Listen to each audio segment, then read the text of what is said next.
Esta conferencia comenzará a grabarse. Buenos días, ingeniero. Buen día. Buenos días, ingeniero. Buenos días.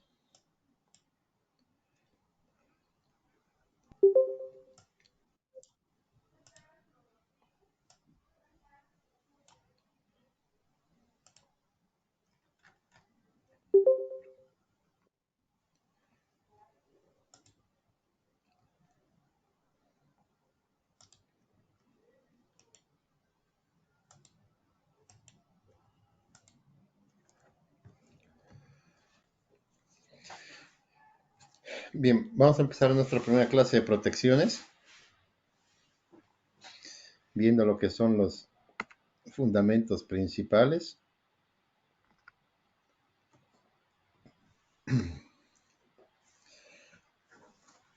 Y partamos diciendo que el propósito principal de un sistema eléctrico de potencia, de cualquier sistema, es lógicamente generar energía y proveer de esta a los usuarios finales.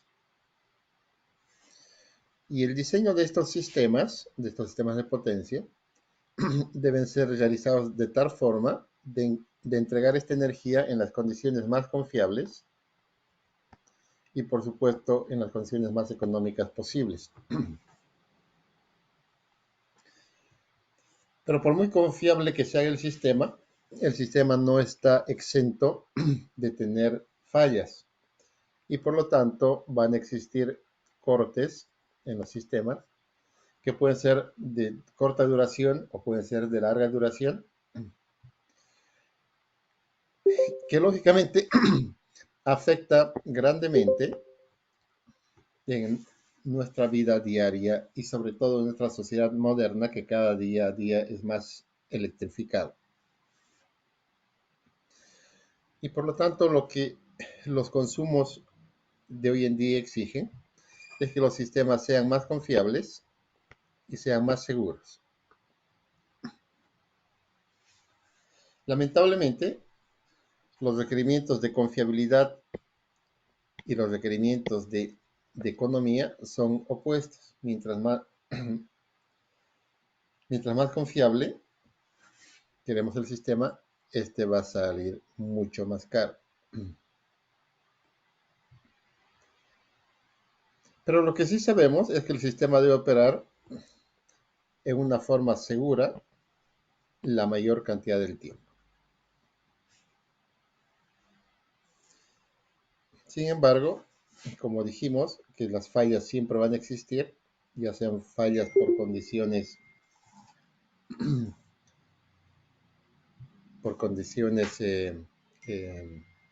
climáticas o por condiciones de fallas humanas, lo que representan estas en riesgos a la vida o a las instalaciones como tales, a la vida de las personas, ¿no? Entonces, ¿qué sucede cuando tenemos falla? Las fallas eléctricas siempre se traducen en cortocircuitos. ¿Y qué es un cortocircuito? No es más que un evento eléctrico en el cual circulan grandes cantidades de corriente. Y al llevar grandes cantidades de corriente, estas tienen un poder destructivo muy grande, como podemos ver en las fotografías. Aquí vemos un cortocircuito en un equipo, en una línea. Y aquí vemos las consecuencias de un cortocircuito en las bobinas de un transformador, en la cual la vemos completamente destrozadas.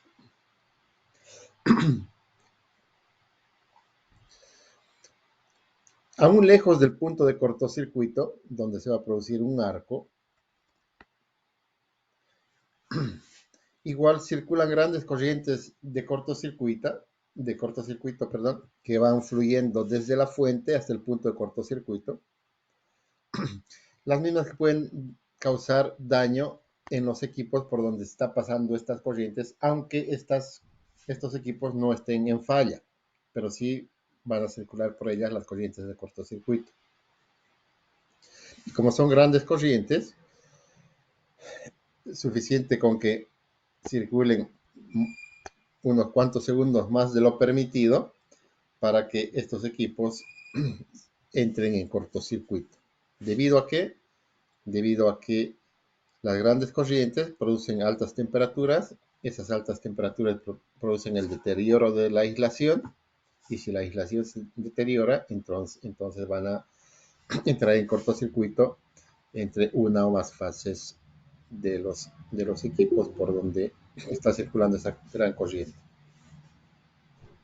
Entonces, en función de esto,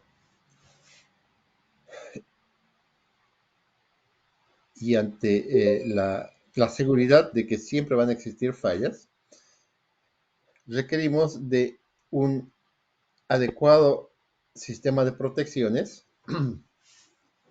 que detecten estas fallas y que inmediatamente, una vez estas han sido detectadas, las desconecte del sistema, que las saque del sistema.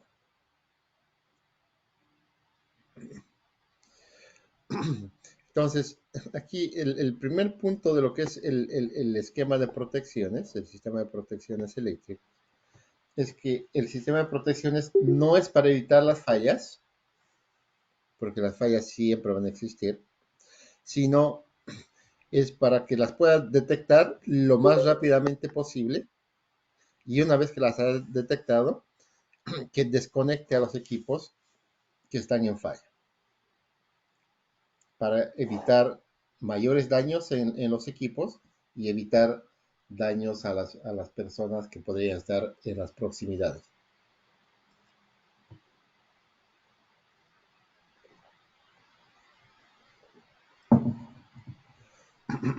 Entonces, esto hace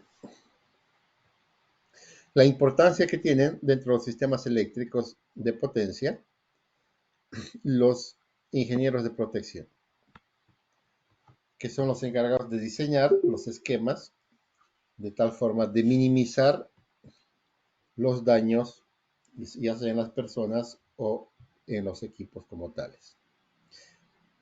Porque no solamente es el costo del daño de los equipos, que por cierto no son baratos, sino es el tiempo de reposición de los mismos, que no son tiempos cortos. Normalmente no tenemos transformadores de reserva, que una vez que se quemen, vamos al almacén, los sacamos y los colocamos. Estamos hablando de sistemas de potencia, no estamos hablando de distribución. Entonces tenemos transformadores de 200, 300, 500 MVA que normalmente no tienen, por el alto costo que tienen, no tienen un equipo que esté en el almacén para poder ser reemplazo. O no tenemos un generador de reemplazo, no tenemos una turbina de reemplazo. Perdón.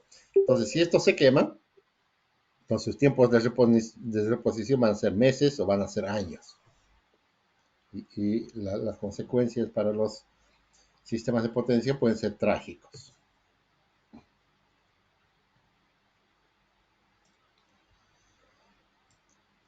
Ahora, hemos dicho que desde la primera clase que siempre consideramos nosotros al sistema en equilibrio,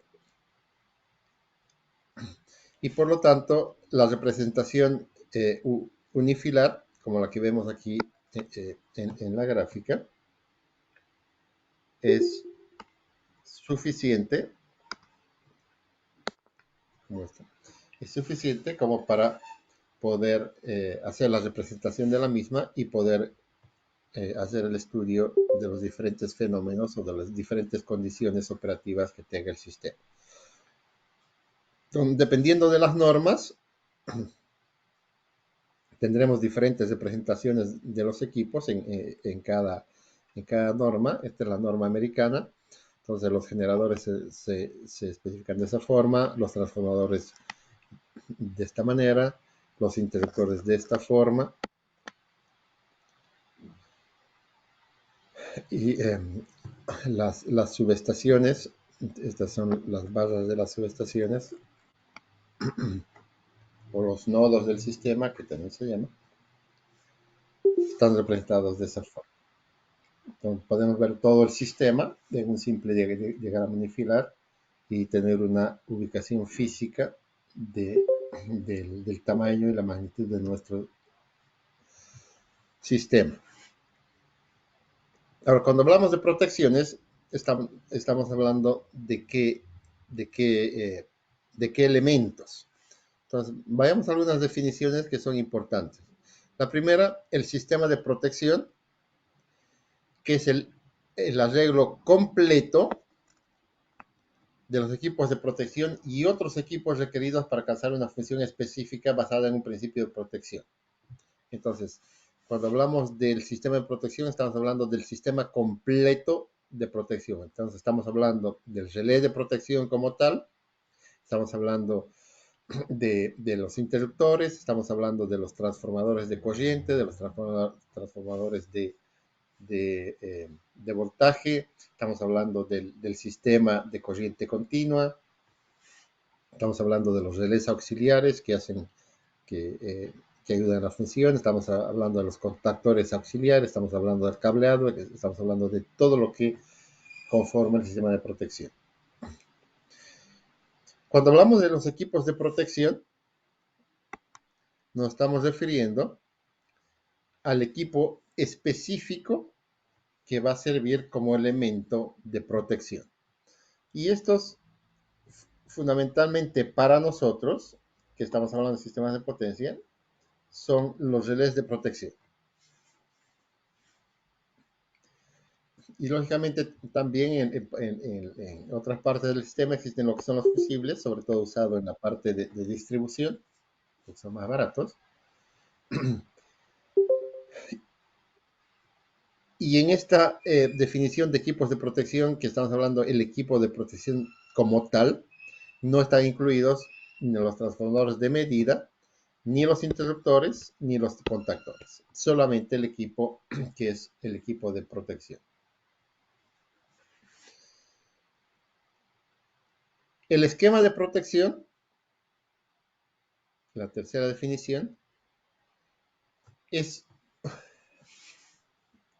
todos los equipos necesarios que proporcionan una función definida en la cual se incluyen todos los equipos requeridos para hacer que el esquema trabaje.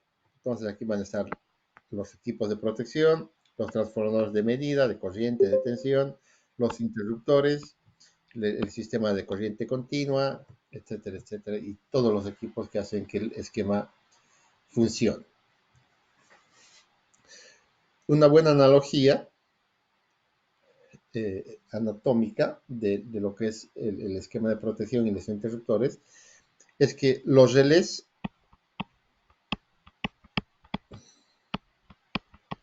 es el cerebro del cuerpo humano y los interruptores son los músculos. Entonces el cerebro le da la instrucción a los músculos para que tomen alguna acción. Lo mismo hace el relé. El relé, que es el equipo que va a detectar la falla, que tiene que discriminar de una condición normal y una condición anormal. Por lo tanto, es la parte inteligente del esquema. Y que tiene que tomar la decisión, al igual que el cerebro, para darle una instrucción al músculo para que tome alguna acción, en este caso al interruptor, que es el equipo de maniobra, que le va a decir abrir o cerrar, dependiendo de la condición.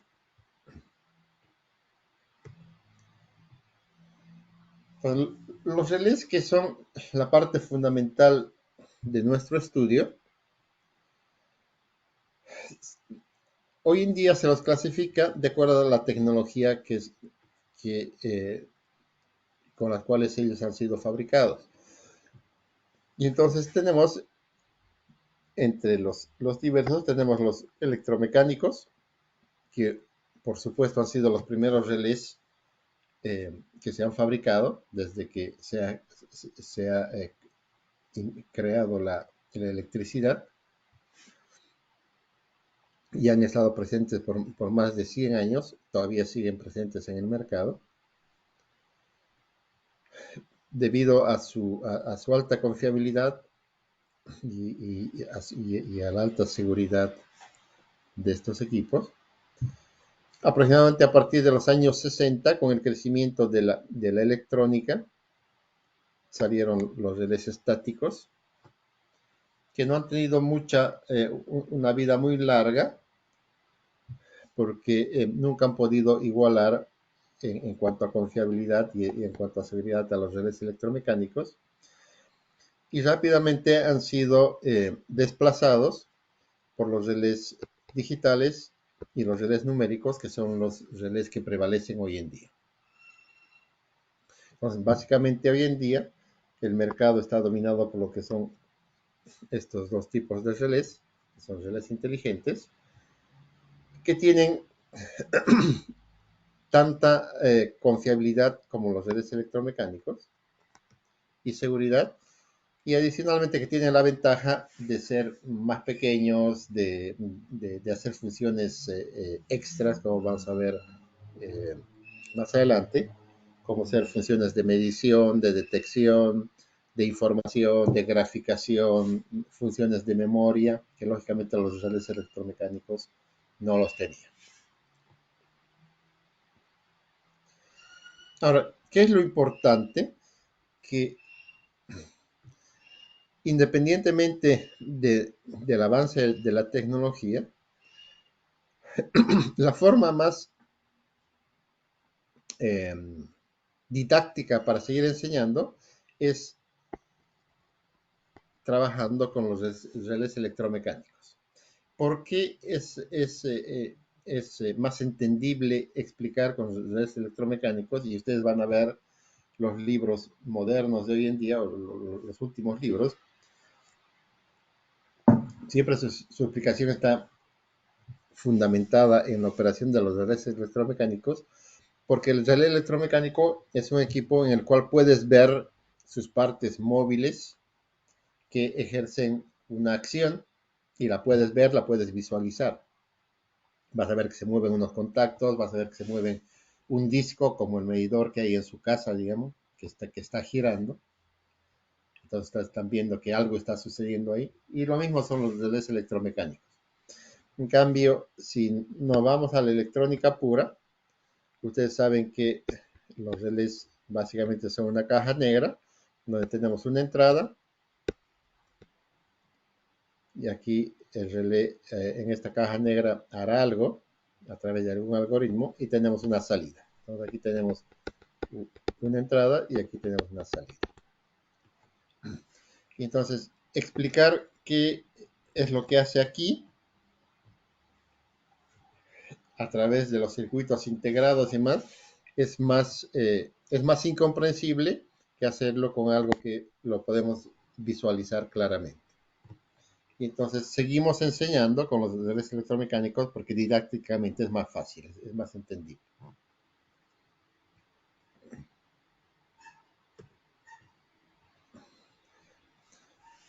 Claro, cuando diseñamos un esquema de protección, este esquema de protección siempre está definido por zonas. Entonces yo voy a tener la protección de mi generador, que lo puedo llamar una zona 1. Voy a tener una zona 2 que va a ser la protección de mi subestación, de las barras de mi subestación. Una zona 3, mi protección destinada exclusivamente a mi transformador. Aquí estamos hablando, esto es media tensión, esto es media tensión. Aquí pasamos de media tensión a alta tensión. Entonces, una 4, la subestación, las barras de alta tensión, que es otra zona de protección.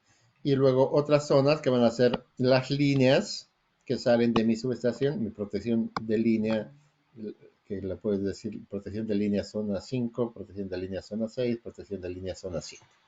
Entonces, cada esquema de protección va a ir destinada a algún equipo o algún área definida.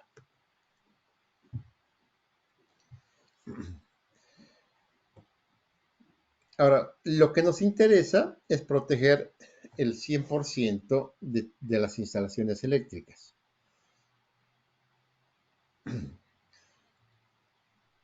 Y la forma en la que se protege el 100% es, y eso depende mucho de la posición de los equipos de medida, es que las zonas se van a ir sobreponiendo. Por ejemplo, si esta zona celeste es la que me va a proteger mi generador, significa que esta mi protección de mi generador me va a ver hasta fallas en este punto.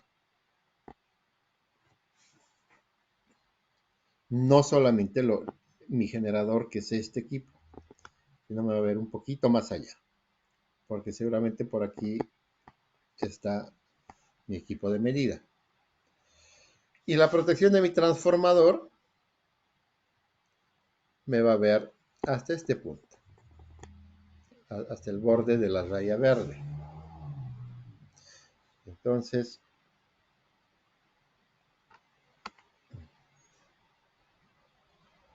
a ver qué color le pongo aquí. Entonces, si la protección de mi transformador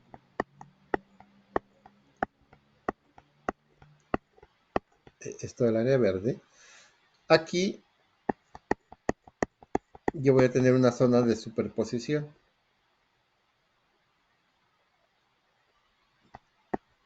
En toda esta área que la estoy remarcando. Significa que si yo tengo una falla justo en ese punto,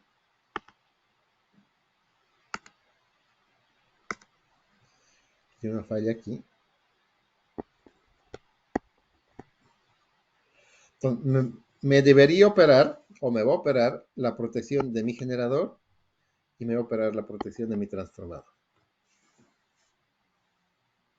Entonces, lógicamente, cuando yo vea y revise que me ha operado la protección de mi generador, me va a operar la protección de mi transformador, al principio de mi análisis se me va a crear una confusión de decir, ¿es falla en mi generador o es falla en mi transformador? Y bueno, finalmente diré, no, la falla está justo en esta área donde hay una superposición de las protecciones. Y esa es la única forma en la que yo pueda garantizar que el 100% de mi sistema de potencia va a estar protegido. Entonces vemos que siempre van a haber interposiciones entre las diferentes protecciones que nosotros tengamos, o superposiciones mejor. Y eso garantiza que el 100% del sistema de potencia esté protegido. Y entonces, eso hace, si nos fijamos, por ejemplo, aquí, esta es la barra de mi subestación. Esta es la línea que está saliendo de mi subestación. Este es mi interruptor, que está acá. Y entonces yo delante de mi interruptor coloco el CT, que me va a proteger o que me va a alimentar de información a mi relé, que me va a proteger la línea de transmisión.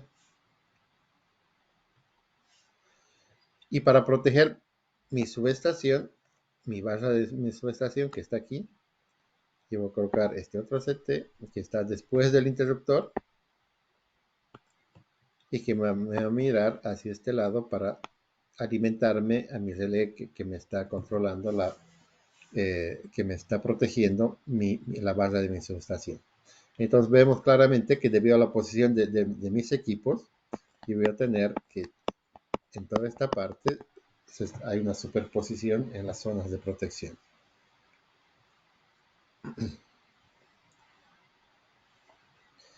Entonces, también puedo hacer esta disposición de los equipos, los CTs colocarlos en el mismo lado después de mi interruptor.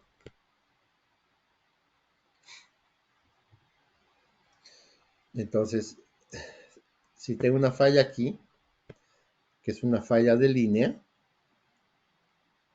¿verdad? Entonces la protección que me va a ver esa va a ser la protección de la barra de mi subestación. Y la falla no es aquí en la barra, sino es aquí en la línea, ¿no? Entonces, la posición de los equipos de medida, que son los equipos fundamentales que alimentan la información a los relés, hacen también que la función sea más apropiada o menos apropiada. Ahora, ¿qué características debe tener nuestro esquema de protección? Y uno de los primeros y de los principales es la confiabilidad del sistema de, de protección. ¿Y qué entendemos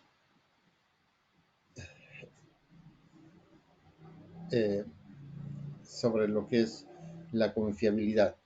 Para nosotros la confiabilidad es que el esquema de protección opere cuando deba operar y no opere cuando no debe operar. Entonces, para que se cumpla esa condición, es que lo primero, para que el sistema tenga buena confiabilidad, el diseño es uno de los aspectos más importantes. Porque dependiendo del buen o del mal diseño que hagamos, tenemos que satisfacer de que el sistema debe operar bajo todas las condiciones requeridas y no debe operar cuando no se lo requiera. Y eso no siempre es fácil de lograrlo, como vamos a ver más adelante. Hay que ser muy cuidadosos y hay que ser muy criteriosos. También para lograr que nuestro sistema sea lo más confiable posible, los ajustes de los relés de protección deben ser los más próximos a la realidad posible. Y para acercarnos a los datos reales más certeros, lógicamente debemos partir de los parámetros primarios del sistema,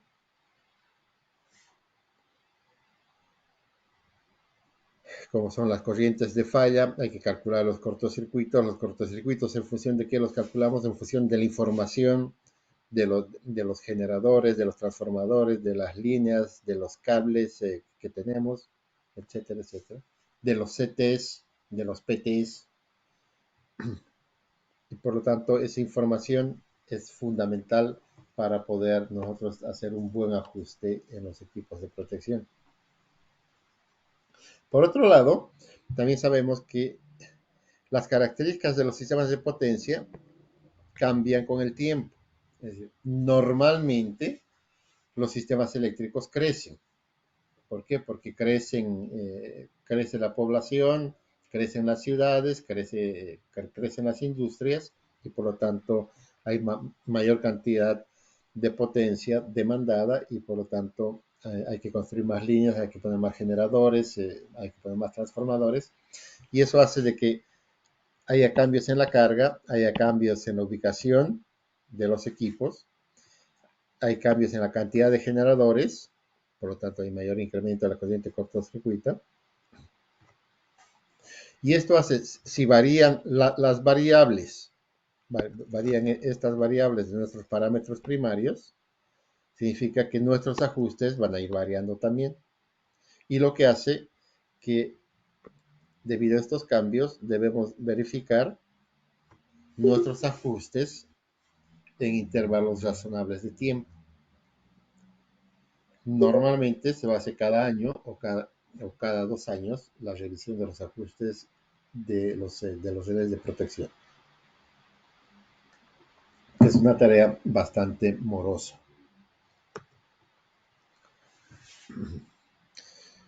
Por otro lado,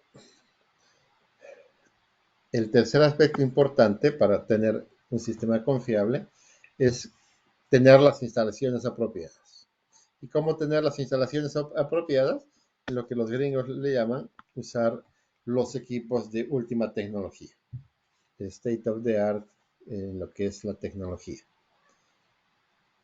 Y usar las marcas reconocidas, aquellas marcas que tienen un récord de que sus equipos son confiables.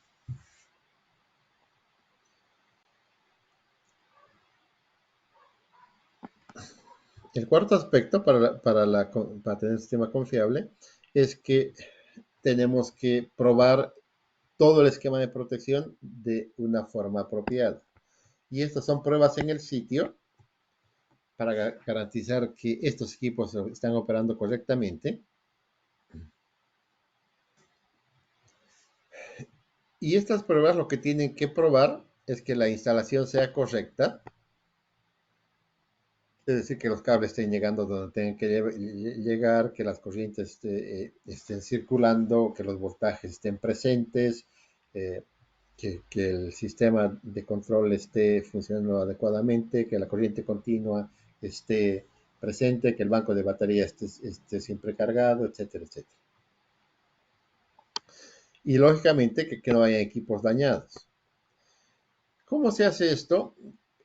Normalmente se tiene un equipo de protecciones que está recorriendo continuamente todas las instalaciones de los sistemas de potencia y verificando que los equipos funcionen adecuadamente. Con los relés electromecánicos se recomendaba hacer una revisión de todos los relés una vez por año. Ese fue uno de mis primeros trabajos que yo tuve. Entonces yo me pasaba viajando por todo Bolivia, por todo lo que es el sistema interconectado nacional, casi 9 meses del año. 3 meses estaba en mi casa, el resto lo pasaba viajando, revisando todas las instalaciones de los equipos de protecciones en el país, en todas las subestaciones que existen en el país. Subestación por subestación en el altiplano, en el llano, en la selva, en donde haya instalación, ahí había aquí. Con los relés digitales y los relés numéricos, que no tienen partes móviles, por lo tanto, la probabilidad de que funcionen, de que se desajusten es mucho menos probable. Y también como tienen su función de autochequeo, en la cual te pueden decir si hay alguna falla en el equipo, entonces, y pueden mandar esa alarma al centro de control para decir que hay algún problema. Entonces, estas pruebas eh, se las hace cada 2 o cada 3 años para verificar y ya no cada año. Entonces, como todos los equipos se envejecen en el tiempo, y hay relés que probablemente no operen nunca o que operen después de muchos años. Una vez y después de 4 o 5 años de que los has instalado, después de 10 años, y después no vuelvan a operar nunca más porque no había fallas que los hayan hecho operar. Y entonces, ante esta situación, siempre hay que estar verificando en forma periódica. ¿Para qué? Para ver que estén funcionando en forma apropiada. Y entonces, como dijimos, los relés modernos tienen su self-checking y su autodiagnóstico que ayudan de cierta manera en decirte si el equipo está bien o está mal.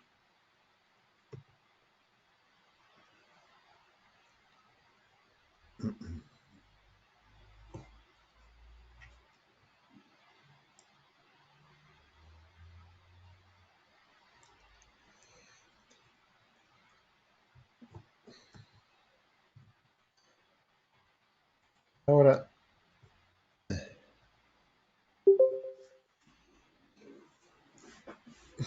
¿Cómo saber si nuestros sistemas son confiables, si nuestro esquema de protección es confiable o no es confiable?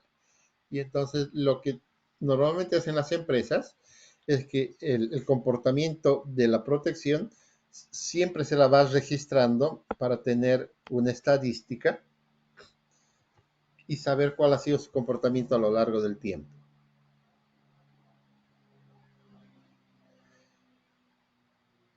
Y de esta forma, si llevamos una buena información, entonces vamos a poder determinar si el nivel de confiabilidad de nuestro esquema de protección es aceptable o no es aceptable. Si nuestra estadística nos dice que nuestro esquema de protección no es aceptable, entonces lógicamente debemos mejorar el esquema por haciendo diversos cambios y entre los más comunes es hacer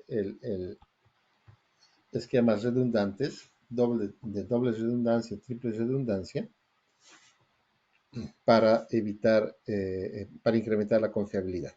Es que lo vamos a ver con más detalle luego.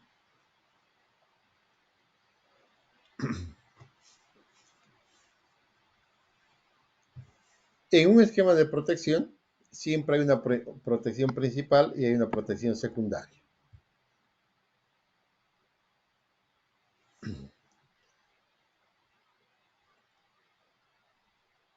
A ver, aclarar este concepto. Si tengo un esquema simple,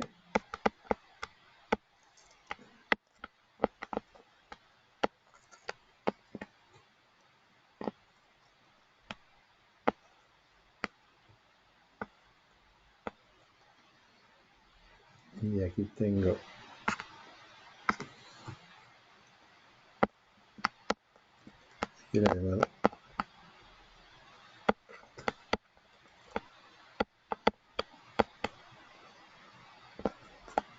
P1 y P2, protección 1 y protección 2.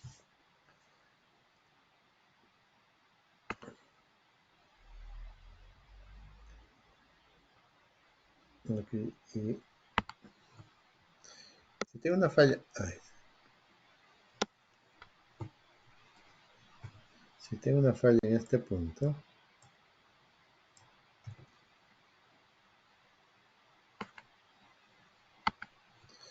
si tengo una falla aquí, en esa línea,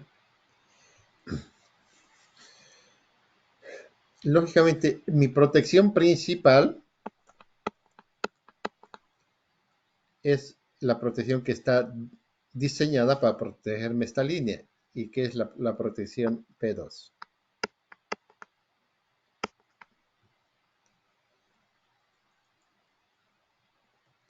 Pero supongamos que esta protección por alguna causa esté dañada, el equipo esté malo, el CT esté quemado o el cable esté desconectado, lo que sea, y no opera ante esta falla. Como el sistema no puede estar en falla, entonces como protección secundaria me va a operar P1. Entonces, me falla P2, entonces la siguiente protección que me va a servir como protección de respaldo o por protección secundaria va a ser la P1.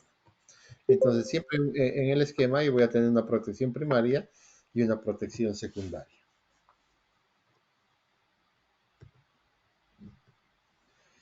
La segunda característica que debe tener un esquema de protecciones es que el esquema sea selectivo.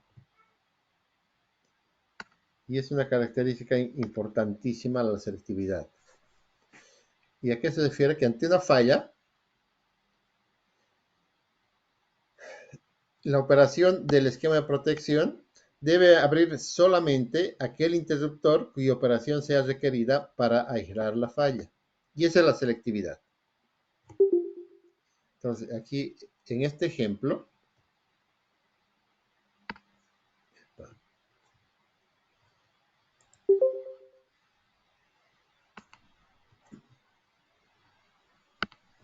En este ejemplo, por ejemplo,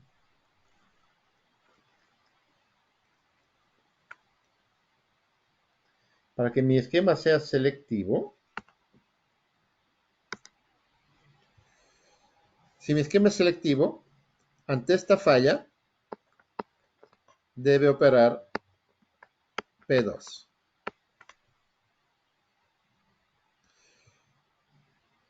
Pero si mi esquema es no selectivo,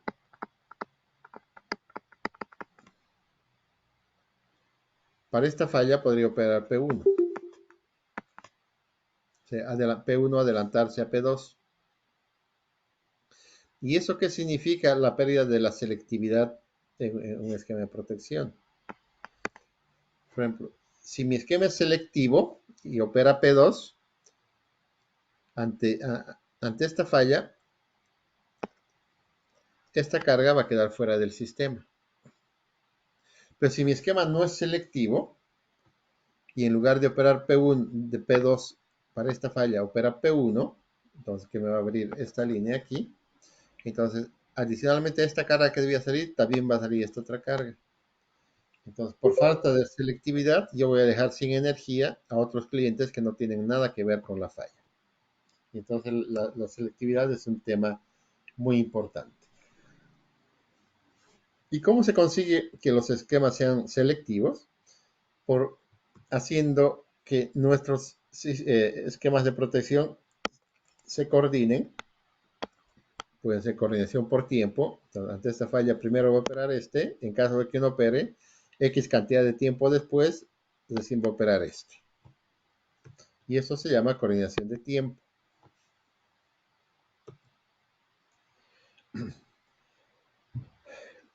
Hay esquemas de protección, como la protección diferencial, que la vamos a ver con detalle,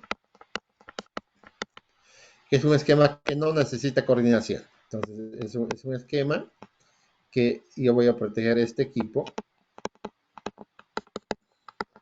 y solo me protege este equipo, lo que está dentro de este cuadrado. Lo que sucede aquí afuera, a esta protección única, no le interesa. No debe inmutarse. Por lo tanto, esta protección única, que es la protección diferencial, en esencia, no necesita coordinación, porque solamente va a operar para el equipo que uno lo está protegiendo. Entonces, no necesita coordinación de tiempo y su operación es relativamente rápida. Como no necesita coordinación de tiempo, entonces esta operación puede ser instantánea. La tercera característica del esquema de protección es que los esquemas deben ser estables. Y este tema normalmente está asociado a la protección única, y se refiere a que el esquema de protección es estable cuando las condiciones externas a la zona protegida no lo afectan. Entonces, como dijimos, esta es mi protección única, solamente me va a proteger cuando haya falla dentro de este coso. Lo que suceda aquí afuera no le va a afectar a la protección.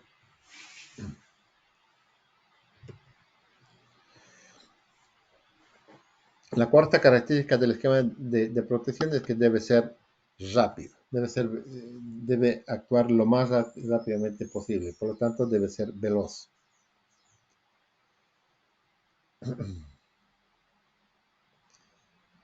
¿Por qué debe ser operar en la forma lo más rápidamente posible? Porque lo que se sucede en el sistema de potencia es que cuando tenemos que el incremento de la corriente debido al cortocircuito, los ángulos de fase entre los voltajes de las diferentes subestaciones del sistema se van incrementando, o sea, el ángulo de aquí se van separando. Entonces, si este es el ángulo cero, este se va a ir abriendo aquí y este se va a ir abriendo más aquí.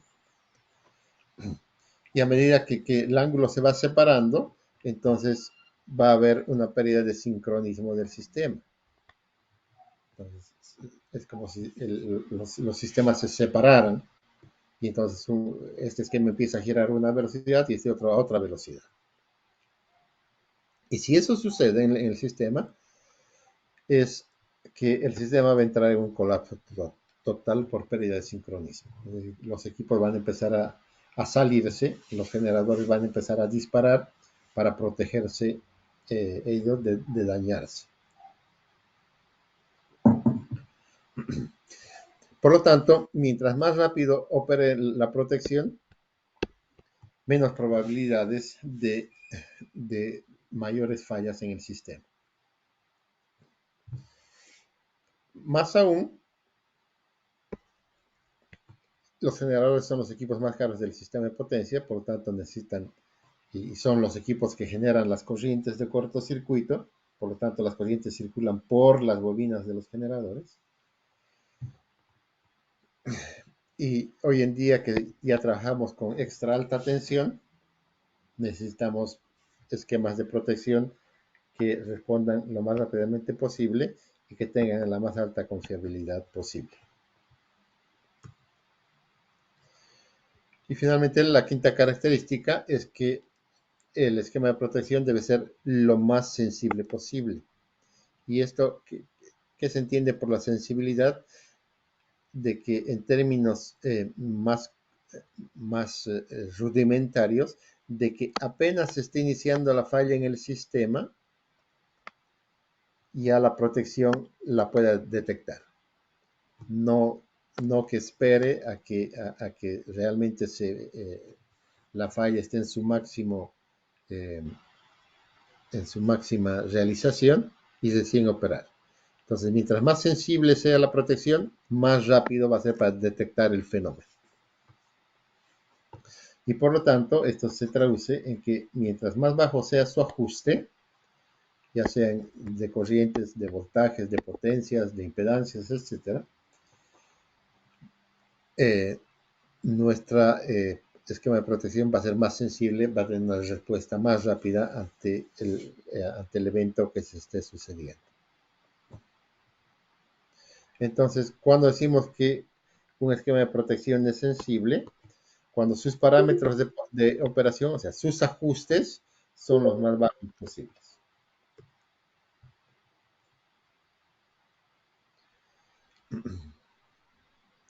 Ya habíamos visto que es la protección primaria y la protección de respaldo. Y aparte de la protección primaria y secundaria, también podemos usar un sistema de protección primaria principal operando en paralelo. ¿Y esto a qué se refiere? A que si yo tengo aquí un esquema de protección cualquiera,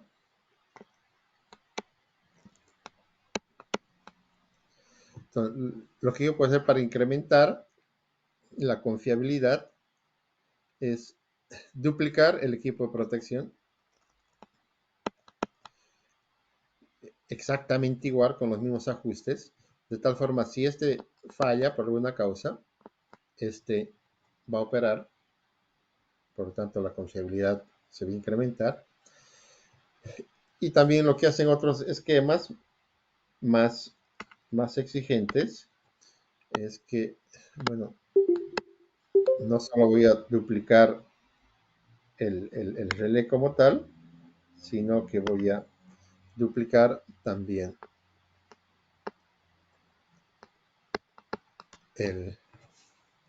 los equipos de medida. Entonces voy a tener dos relés exactamente iguales, con sus equipos de medida también iguales, de tal forma de incrementar la confiabilidad. Lógicamente, esto hace que los sistemas se encarezcan, ¿no? Pero son más confiables.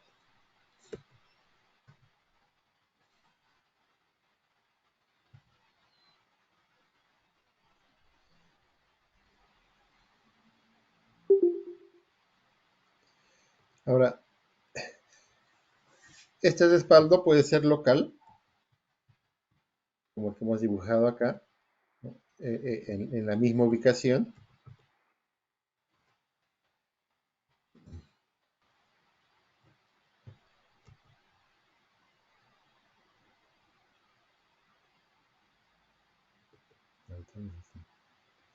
Entonces, el respaldo local, como dijimos, un esquema en paralelo, idéntica, que tenga las mismas funciones y características del sistema principal, lo que se va a llamar protección principal 1 y protección principal 2. Si las dos son idénticas, tienen el mismo principio de operación y se tendrá baja confiabilidad y alta seguridad, porque las dos son idénticas, pero su operación va a ser muy segura. Cuando dos protecciones principales tienen diferentes principios de operación, se tendrá baja seguridad, porque puede que no detecten, pero alta confiabilidad.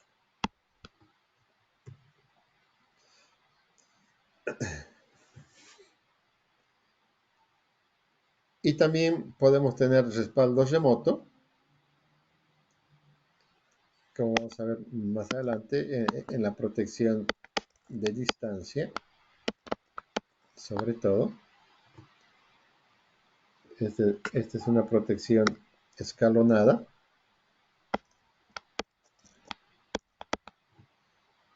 El de distancia es el número 21, por si acaso. Y esta se va protegiendo por zonas. Zona 1, que es instantánea. Una zona 2, que es temporizada. Mejor la voy a dibujar así. Una zona 2. Una zona 2 ahí. Y una zona 3 que va a proteger hasta la otra subestación, por ejemplo. Entonces, esta es zona 1. Esta es zona 2. Y esta es zona 3. Y lógicamente, esta otra línea va a tener su protección aquí de zona 1. Va a tener su zona 2 hasta la otra línea y va a tener su zona 3 hasta el otro lado.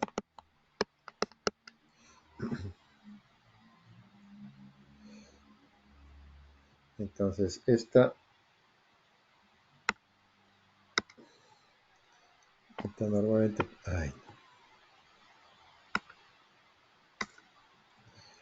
Esta normalmente protege hasta la mitad. Entonces, y a esta se llama protección remota. Entonces, si yo tengo una falla aquí, entonces, lógicamente la que tendría que operar es esta zona 1 en tiempo instantáneo para despejar esta falla.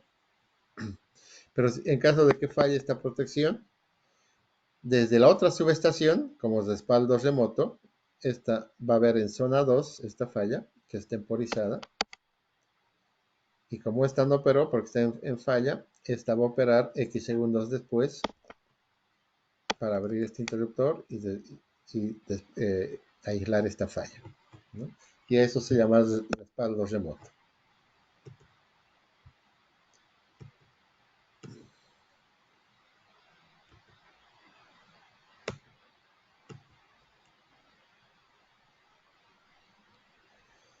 Ok, vamos a quedar aquí y en la siguiente clase ya vamos a empezar con el relé de sobrecorriente, que es el primer relé que vamos a ver.